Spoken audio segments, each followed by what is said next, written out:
In 2021, a rare first edition Charizard card shattered records, fetching $510,000 at auction. Not bad for something that started as ink on paper, right? But Pokemon cards are more than just collectibles. They've become a global obsession. Since 1996, over 43 billion cards have been printed, traded, and battled worldwide. Whether you were a 90s kid begging your parents for booster packs or a newer fan chasing that first full art pull, these cards have a way of sticking with you, like old friends you never really outgrow. Still, have you ever stopped to wonder how these magical little cards come to life? How a sketch of Pikachu turns into a shimmering hollow that fans treat like gold? Today, we're going deeper than any Pokédex entry to uncover the full process. Get ready, because you'll never look at your cards the same way again. Every Pokemon card starts in a place you'd probably never expect, a quiet office in Tokyo, Japan, inside the creative HQ of the Pokemon Company. Teams of artists, illustrators, and game designers get together and throw around ideas in brainstorming sessions that can drag on for weeks, sometimes even months. This is where they decide what's next, whether it's reimagining classics like Charizard, or bringing in brand new Pokemon from the latest games like Scarlet and Violet. Planning feels like juggling a dozen things at once. The team has to pick which Pokemon will be the stars of the set, how many cards they'll include, and what new twists or mechanics will keep players on their toes. Every set tells its own story. Sometimes it's about exploring ancient ruins. Other times it's a ride through futuristic cities. That theme steers everything, from the card colors to the abilities and even the tiniest design details.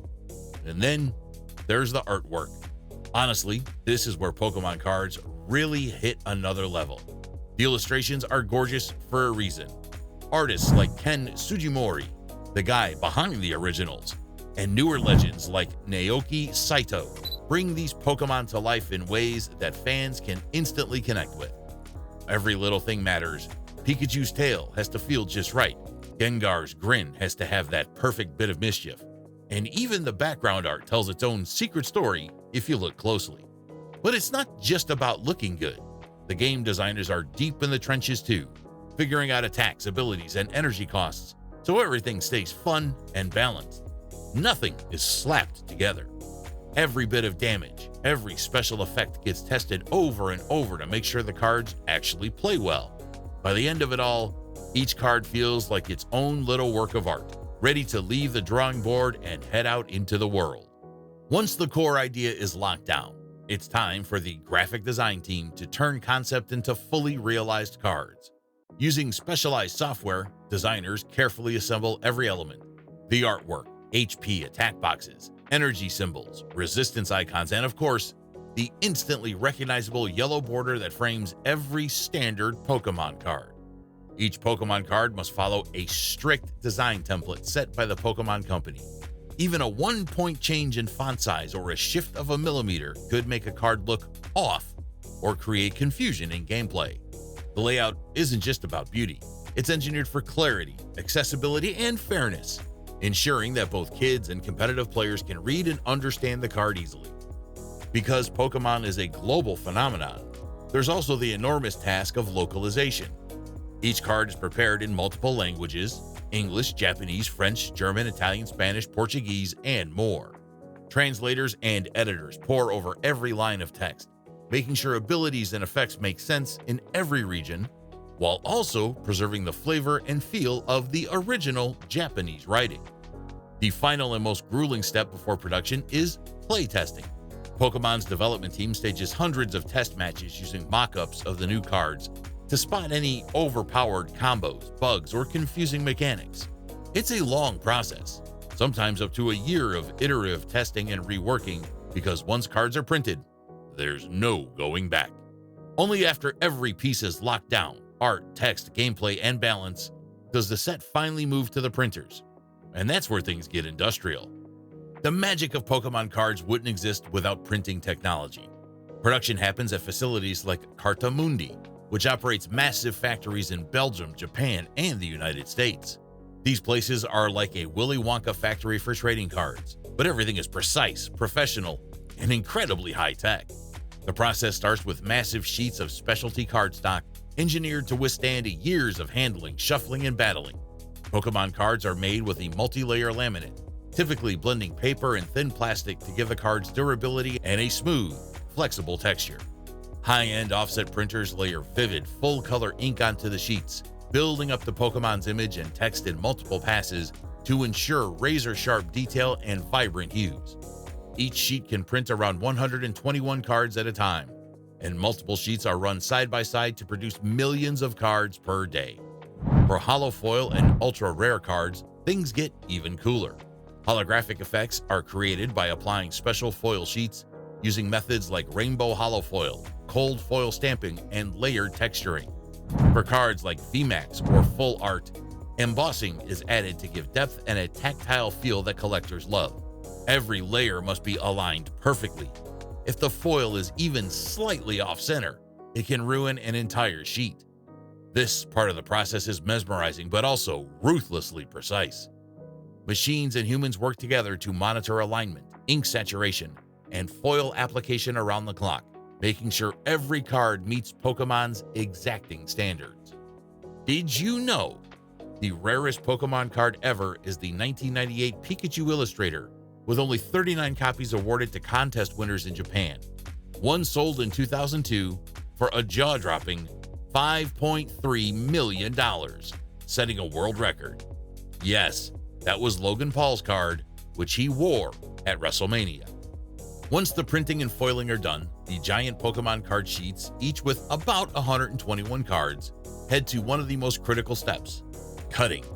These sheets are fed into industrial machines with blades sharp enough to slice through laminated cardstock. Even a shift as small as 0.1 millimeters can throw off a card's centering, something casual fans might miss, but collectors definitely notice. A perfectly centered card can score a Gem Mint 10 rating from PSA or Beckett, while even a slight misalignment can tank its value. After cutting, the sheets go through the corner rounding machines, which trim the sharp edges into the smooth, curved corners we all know. This isn't just for looks. Those rounded corners prevent bending and edge wear, making sure cards survive countless shuffles and battles. But machines aren't the final word on quality. The Pokemon Company is also famous for its careful quality control. Inspectors manually check random batches from every print run, looking for alignment accuracy, foil sharpness, color clarity, and any damage like scratches or dents. Even the tiniest flaw, a speck of missing ink or a blurred symbol, means the card gets pulled. Defective cards are destroyed or recycled and never make it into booster packs. That's why Pokemon cards have such a strong reputation for quality. Of course, mistakes do occasionally sneak through, and those misprints or off-center oddities sometimes turn into prized treasures for collectors, fetching eye-watering prices on the secondary market. Take the infamous 1999 no-rarity Japanese cards, for example. Printed without the standard rarity symbol, these accidental misprints are now some of the most sought-after Pokemon cards, often selling for thousands of dollars a piece.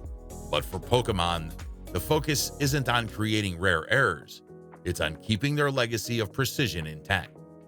With quality checks complete, it's time for the part every fan knows and loves: booster pack assembly. Cards are loaded into shuffling machines that randomize and sort them into the classic booster format. Pokemon keeps strict rarity ratios, a mix of commons, uncommons, a guaranteed rare, and if you're lucky, that ultra rare holographic. This balance fuels the thrill of cracking open a fresh pack, wondering if today's the day you hit a rainbow rare. The sorted cards are sealed inside metallic foil wrappers, the crinkly packets fans instantly recognize.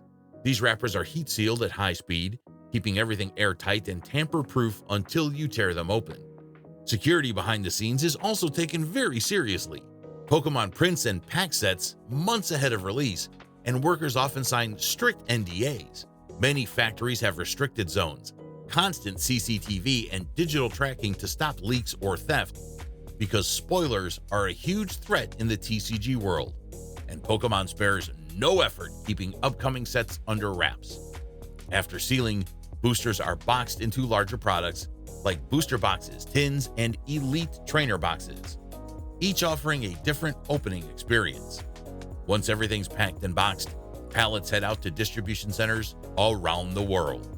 By the time a booster hits your local game shop, it's already been on a huge journey, from concept to shuffle machine to your fingertips.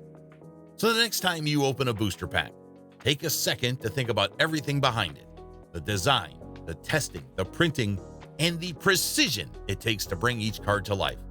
It's a process as detailed and creative as the game itself. Got an idea for what we should cover next?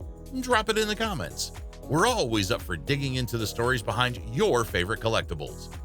If you enjoyed this deep dive, hit that like button and make sure to subscribe so you don't miss what's coming up next. Thanks for watching, and see you next time.